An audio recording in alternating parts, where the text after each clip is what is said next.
Okay, next நம்ம பார்க்க போறது அப்போமிக்சிஸ் அண்ட் பாலி எம்பிரியானி. சரியா? ஸோ பாலி எம்பிரியானி அப்படின்னா யூஸ்வலா ஒரு எம்பிரியோ சாக்ல ஒரு எம்பிரியோ உருவாகும். சரியா? ஒரு கருப்பையிலிருந்து ஒரு கரு உருவாகும், அல்லது ஒரு சைகோட்ல இருந்து ஒரு எம்பிரியோ ஃபார்ம் ஆகும். சரியா? இதுவே ஒரு ஓவியலுடைய ஸ்ட்ரக்சர் எடுத்து பார்க்கும்போது நிறைய கரு இருந்தா, நிறைய எம்பிரியோ இருந்தா அதுக்கு பேரு பாலி எம்பிரியானி. பாலினா பல, எம்பிரியோனா கருவை குறிக்கும், பல கருக்களை கொண்ட நிலை அப்படின்னு சொல்லுவோம். சார் அப்போமிக்சிஸ்னா என்ன? சரியா? நீங்க விதைய உருவாக்கலாம் வித்தவுட் செக்ஸுவல் ரீப்ரொடக்ஷன். சரியா? பால் இன கருவுறுதல் நிகழாம விதைய உருவாக்க முடியும், பால் இனப்பெருக்கம் நடைபெறாம விதைய உருவாக்கலாம், அதுக்கு பேர் தான் அப்போமிக்சிஸ். சரியா? வித் எக்ஸாம்பிளோட பார்ப்போம்.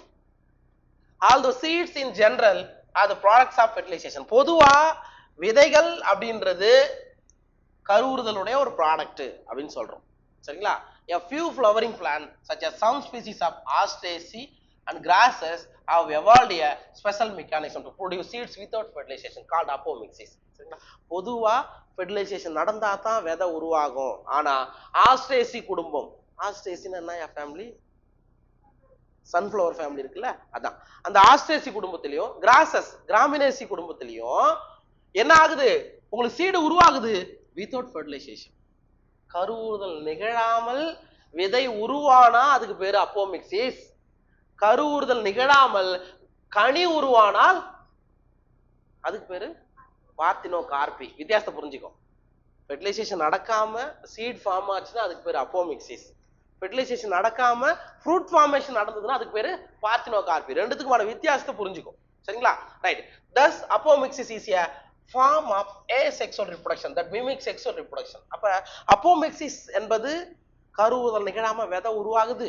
சரியா? அது ஒரு பாலிலா இனப்பெருக்க முறை, ஏசெக்சுவல் ரீப்ரொடக்ஷன். ஆனா செக்சுவல் ரீப்ரொடக்ஷன்ல எப்படி டிட்டோவா இருக்குதோ அதே மாதிரி ஏசெக்சுவல் ரீப்ரொடக்ஷன் மூலமாவும் டிட்டோவா வர முடியும் அப்படின்றாங்க. சரியா? மிமிக்ஸ்னா அதான் அர்த்தம். செக்சுவல் ரீப்ரொடக்ஷன் போலவே, அது மாதிரியே அப்படின்றது அதுக்கான அர்த்தம். சரிங்களா? There are several ways of development of apomictic seed. அப்போமிக்டிக் விதைகளை உருவாக்குறதுல நிறைய வழிமுறைகள் இருக்கு. In some species the diploid egg cell. சரியா? அதாவது இது அண்டம் என்ன கண்டிஷன்ல இருக்கு? டிப்ளாய்ட்ல இருக்கு. சரி, யூசுவலா எக்ன்றது என்ன கண்டிஷன்ல இருக்கணும்? அப்ளைடா தானே இருக்கணும். இங்க என்ன சொல்றாங்க பாருங்க. Diploid egg cell is formed without reproduction and develops into the embryo without fertilization. அப்படினா என்ன சொல்றாங்க? யூசுவலா இந்த எக் அண்ட செல் எங்க இருந்து வந்திருக்கும்? எக் எங்க இருந்தே வந்திருக்கும்? எக் மதர் செல்ல இருந்து தானே வந்திருக்கும், அண்ட தாய் செல்ல இருந்து தானே வந்திருக்கும். சே ஃபார் எக்ஸாம்பிள் இதான் எக் மதர் செல்னு வச்சுக்கோ. இது என்ன கண்டிஷன்ல இருக்கும்? யூசுவலா என்ன கண்டிஷன்ல இருக்கும்? டிப்ளாய்டு கண்டிஷன்ல இருக்கும். இது என்ன டிவிஷனுக்கு உட்படும்? Reduction division, that is meiosis. Meiosis நடந்தாதான் நமக்கு என்ன கிடைக்கும்? n நம்பர் ஆஃப் எக் கிடைக்கும், அண்டம் கிடைக்கும். கரெக்டா? நீங்க அந்த மெகாஸ்போரோஜெனிசிஸ் படிச்சீங்க இல்லையாப்பா? மெகாஸ்போர் மதர் செல் ஒன்று இருக்குது. மெகாஸ்போர் மதர் செல் ஆஃப்டர் மியாசிஸ் எதை ப்ரொடியூஸ் பண்ணுது? 4 மெகாஸ்போரை ப்ரொடியூஸ் பண்ணுது, 3 அழிஞ்சு போகுது, 1 மட்டும் தான் ஃபங்க்ஷன். இந்த கதெல்லாம் படிச்சிருப்பீங்கல்ல, அதே மாதிரி தான். சரியா? அப்ப எக் மதர் செல்ன்றது டிப்ளாய்டு, அது மியாசிஸ்க்கு அப்புறம் ஹாப்ளாய்டு தன்மை கொண்டு எக் ஃபார்ம் பண்ணும், அதான் ஃபீமேல் கேமிட். புரியுதா? ஆனா சில சமயங்கள்ல அப்போமிக்டிக் விதைகளை உருவாக்கக்கூடிய கண்டிஷன்ல இங்க என்ன நடக்காதியா? மியாசிஸ் நடக்காது. டைரக்டா எக்கே என்ன கண்டிஷன்ல வந்துரும்? டிப்ளாய்டு கண்டிஷனா மாறிடும். நமக்கு தேவை சைகோட் டிப்ளாய்டு. புரியுதா இல்லையா? அப்ப எக்கே டிப்ளாய்டா இருந்தா அது விதையை உருவாக்க முடியுமா இல்லையா? அதான் என் கதை இது. சரியா? So diploid egg sell is formed without reduction division and develops into the embryo without fertilization. Sir அப்ப இந்த இடத்துல போயிட்டு மேல் கேமிட் ஃபியூஸ் ஆகணும் அப்படின்றதுலாம் கிடையாது. டைரக்டா இந்த 2n கொண்ட எக்கே என்ன மாறிடுது? கருவாக மாறுது. அப்ப கரு மாறிச்சுன்னா நமக்கு சீட் ஃபார்மேஷன் நடந்துரும். ஓகே? அப்ப formation of seed without fertilisation, அதுக்கு பேர் தான்டா அப்போமிக்சிஸ். புரியுதா? அப்போனா இல்ல. மிக்சிஸ்னா என்ன அர்த்தம் தெரியுமா? கேமெட்டிக் ஃபியூஷன் அர்த்தம். மிக்சிஸ்னா என்ன அர்த்தம்? கேமெட்டுகள் இணையறத கூட. அப்போனா இல்லைன்னு அர்த்தம். அப்படின்னா என்ன அர்த்தம்? கேமெட்டிக் ஃபியூஷன் இல்லாம விதையை உருவாக்குறேன்னு அர்த்தம். அதான் அப்போமிக்சிஸ். புரிஞ்சுச்சா? More often as in many citrus and mango. சரிங்களா? இது அடுத்த கான்செப்டுக்கு வரும். இதுக்கு வந்து எக்ஸாம்பிள் அப்போமிக்சிஸ்க்கு எக்ஸாம்பிள் என்னது? ஆஸ்ட்ரேசியிலையும் கிராசஸ்லயும் வரக்கூடிய சீடை நீங்க அப்போமிக்சிஸ்க்கு சொல்லலாம். More often as in many citrus, அதாவது சிட்ரஸ்னா நீங்க ஆரஞ்சு, எலுமிச்சை எல்லாத்தையும் ஞாபகம் வச்சுக்கோ. And mango variety. Some of the nucellular cell surrounding the embryo sac start dividing, protrude into the embryo sac and develop into the embryos. ஒன்றும் இல்லை, simple. இது ஜென்ரலா இருக்கக்கூடிய ஒரு nucellus region.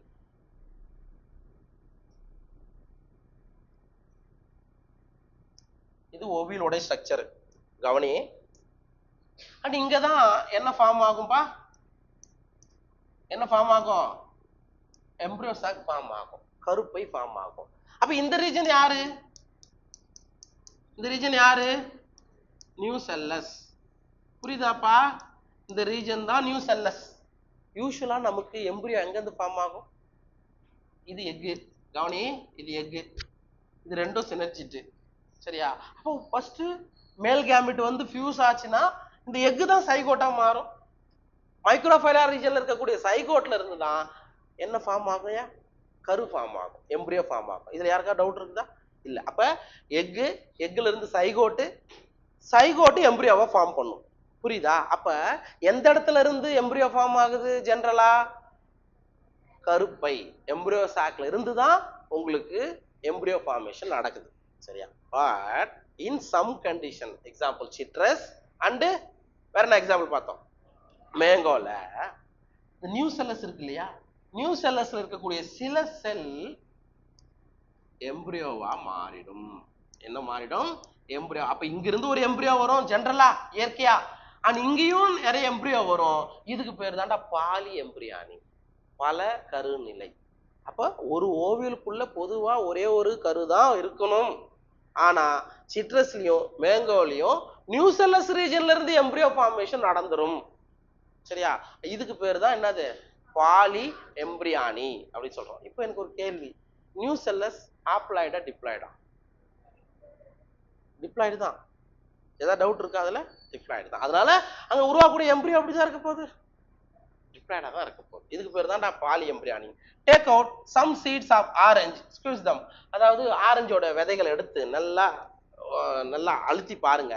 Observe the many embryos, different sizes and shapes from each seed. ஒவ்வொரு விதையிலையும் நிறைய கரு இருக்கிறத உங்களால பார்க்க முடியும்னு சொல்றாங்க. Okay, count the number of embryos in each seed. அப்ப அந்த ஆரஞ்சோட விதைகள்ல எத்தனை எம்ப்ரியோ இருக்குன்றத நீங்க கவுண்ட் பண்ணி பாருங்க. What would be the genetic nature of apomictic embryos? Sir, இப்போ அப்போமிக்டிக் மூலமா விதையை உருவாக்குறீங்க, அதோடைய மரபு தன்மை எப்படி இருக்கும்? தாய் தாவரம் எப்படி இருக்கோ அதே மாதிரி தான் இருக்கும். சரியா? தாய் தாவரம் எப்படி இருக்கோ அதே மாதிரி தான் இருக்கும். அங்க ஏதாவது பெரிய வேரியேஷன்ஸ் வருமானா? வராது. Can they be called clones? அப்ப நம்ம குளோன்னு சொல்லலாமா? குளோன்னா என்ன? அப்படியே டிட்டோவா இருக்கிறது தான் குளோனு. அப்ப குளோன்னு நீங்க சொல்லலாமா? சொல்லலாம். அப்போமிக்டிக் விதை மூலமா உருவாகக்கூடிய தாவரங்கள் தாய் தாவரம் எப்படி இருக்குதோ அதே மாதிரி தான் இருக்கும். ஏன்னா தாய் தாவரத்தில் இருக்கக்கூடிய எக்கு ரிடக்ஷன் டிவிஷன் நடக்காம எம்ப்ரியோவா ஃபார்ம் ஆச்சு, அப்ப இருக்கும்னு சொல்றாங்க. புரியுதா? அடுத்தது, hybrid varieties of several of our food and vegetable crops are being extensively cultivated. இப்பெல்லாம் வந்து என்ன இருந்துச்சு? நிறைய ஹைபிரிட் வெரைட்டிஸ் வந்துச்சு. சரியா? கலப்பின சேர்க்கை மூலமா உருவாகக்கூடிய பழங்கள் எல்லாமே வந்துருச்சு, இப்போதைக்கு வந்துருச்சுன்னு சொல்றாங்க. அதுதான் நிறைய இப்போ கன்சியூம் பண்ணிட்டு இருக்கோம். Cultivation of hybrids has a tremendously increased productivity. Hybrid வந்த பிறகு, ஆஃப்டர் கிரீன் ரெவல்யூஷன் நடந்த பிறகு, பசுமை புரட்சின்னு ஒரு நடந்த பிறகு 1950க்கு அப்புறம் என்ன ஆச்சு? ஒரு ரெவல்யூஷனே வந்தது. ஹைபிரிட் வெரைட்டிஸ் வச்சு நிறைய உருவாக்குனாங்க. அப்போ ஹைபிரிட் வெரைட்டிஸால என்ன நமக்கு நன்மை? ப்ரொடக்டிவிட்டி அதிகம், உற்பத்தி திறன் குறைவான நாள்ல நிறைய உற்பத்தியை உங்களால பெற முடியும் அப்படின்றாங்க. சரிங்களா? பட் அதுல இருக்கக்கூடிய ப்ராப்ளம் என்ன தெரியுமா? நிறைய நமக்கு மகசூல் கிடைக்கும். Hybrids is that hybrid seeds are to be produced every year. அந்த ஹைபிரிட் விதைய நீங்க என்ன பண்ணணும்? ஒவ்வொரு வருஷமும் உருவாக்கணும். அல்லது நீங்க ஒரு மான்சன்டோ ஒரு கம்பெனி இருக்குது, விதை கம்பெனி, சரியா? அமெரிக்காவில் இருக்குன்னு வச்சுக்கோ, எலிலி, இந்த மாதிரி நிறைய கம்பெனிஸ் இருக்கு. அப்போ நீங்க என்ன பண்றீங்க? அங்க இருந்து தக்காளி விதைய வாங்குறீங்க, ஹைபிரிட் தக்காளி, ரொம்ப இந்த வருஷத்துக்கு, சரியா? ஆனா நீ கல்டிவேட் பண்ணிட்டு அதோட விதையை எடுத்து போட்டனா அந்த விதை முளைக்காது. நீ மறுபடியும் அந்த விதை எங்க இருந்தா வாங்கணும்? அமெரிக்காக்காரங்கிட்ட தான் நீ வாங்கி ஆகணும். அதுதான் ஹைபிரிட் வெரைட்டி நீங்க பயன்படுத்துவதால இருக்கக்கூடிய பெரும் பிரச்சனை, ப்ராப்ளம் எதுனா அதுதான் அர்த்தம். ஏன்னா அந்த ஹைபிரிட் தன்மை அது என்ன ஆயிடும், இழந்துரும் அப்படின்றாங்க. சரிங்களா? If seeds collected from hybrids are shown, the plants in the progeny will segregate and do not maintain hybrid characters. நீ சப்போஸ் நான் ஏன்டா அமெரிக்காக்காரங்கிட்ட வாங்கணும், ஏன் அந்த கம்பெனிக்காரங்கிட்ட வாங்கணும், நானே ஹைபிரிட்டை உருவாக்கிட்டேன், சரி அந்த விதையை வாங்கி ஃபர்ஸ்ட் டைம் நான் போட்டேன், எனக்கு ஃப்ரூட் வருது, அந்த விதையை நான் எடுத்து போட்டேன்னா அந்த ஹைபிரிட் தன்மை என்ன ஆகாது, வெளிப்படாது. அதுக்கு பதிலாக முன்னாடி இருந்த பேரண்ட் கேரக்டர் தான் அந்த இடத்துல வெளிப்படுதுன்னு சொல்றாங்க. Production of hybrid seed is costly and hence the cost of hybrid seeds become too expensive for the farmers. Sir hybrid விதைகளை உருவாக்குறதுன்றது சாதாரண விஷயம் கிடையாது, நிறைய பொருட்செலவு ஆகும், நிறைய பணம் தேவைப்படும். சாதாரண ஒரு விவசாயியால அவ்வளவு பணம் செலவு பண்ணி ஹைபிரிட் விதைகளை உருவாக்க முடியாது அப்படின்றாங்க. சரிங்களா? If the hybrids are made in apomictic, இதுவே நீங்க ஹைபிரிட உருவாக்குறீங்க, ஹைபிரிட்னா ரெண்டு தனித்தனியான இதுதான் ஃபியூஸ் பண்ணுவாங்க, ஆனா அந்த ஹைபிரிட் மாதிரியான ஃபீமேல் பிளான்ட்டை எடுத்து அதுல என்ன பண்ணல, ஃபெர்டிலைசேஷன் நடக்காம விதையை உருவாக்கிட்டீங்கன்னு வச்சுக்கோ, அதுக்கு பேர் தான் அப்போமிக்டிக் சீடை உருவாக்கிட்டீங்கன்னா பிரச்சனையே கிடையாது, அந்த ஹைபிரிட் தன்மை அடுத்தடுத்த ஜெனரேஷன் நீடித்திருக்கும். அதான் there is no segregation of characters in the hybrid progeny. அப்ப அப்போமிக்டிக் மூலமா ஹைபிரிட உருவாக்கினா பிரச்சனை கிடையாது, அந்த விதை என்ன ஆகும், அடுத்தடுத்த ஆண்டுகள் நீங்க போட்டீங்கன்னாலும் அது நல்லா முளைச்சி அதே தன்மையை வெளிப்படுத்துன்னு சொல்றாங்க. Then the farmers can keep on using the hybrid seeds to raise new crop year after year and he does not have to buy hybrid seeds every year. அப்ப அந்த விவசாயி என்ன பண்ணலாம், வருஷா வருஷம் அப்போமிக்டிக் மூலமா ஹைபிரிட் விதையை உருவாக்கிட்டீங்கன்னா பிரச்சனையே கிடையாது, அவர் போயிட்டு பெரிய கம்பெனியை சார்ந்து வாழணும், அவங்க கிட்ட இருந்து வாங்கணும் அப்படின்றது கிடையாதுன்னு சொல்றாங்க. சரிங்களா? Because of the importance of apomixis in hybrid seed industry, active research is going on in many laboratories around the world. உலகம் முழுமைக்கும் இந்த அப்போமிக்டிக் மூலமா விதை உருவாக்கக்கூடிய ஆராய்ச்சி எல்லா இடத்துலயும் நடந்துட்டு இருக்கு அப்படின்னு சொல்றாங்க. Okay, understand the genetics of apomixis and to transfer apomictic genes into hybrid varieties. அப்ப அப்போமிக்சிஸ் உடைய ஜெனடிக்ஸை நீங்க தெரிஞ்சுக்குங்க, அந்த அத அப்போமிக்டிக் ஜீனை எப்படி ஹைபிரிட் வெரைட்டிஸ்ல நீங்க மாத்துறது அப்படின்றத பத்தின ரிசர்ச் செஞ்சு பார்த்தீங்கன்னா அதோடைய நன்மைகள் நமக்கு புரியும்னு சொல்றாங்க. ஓகேவா? That's all.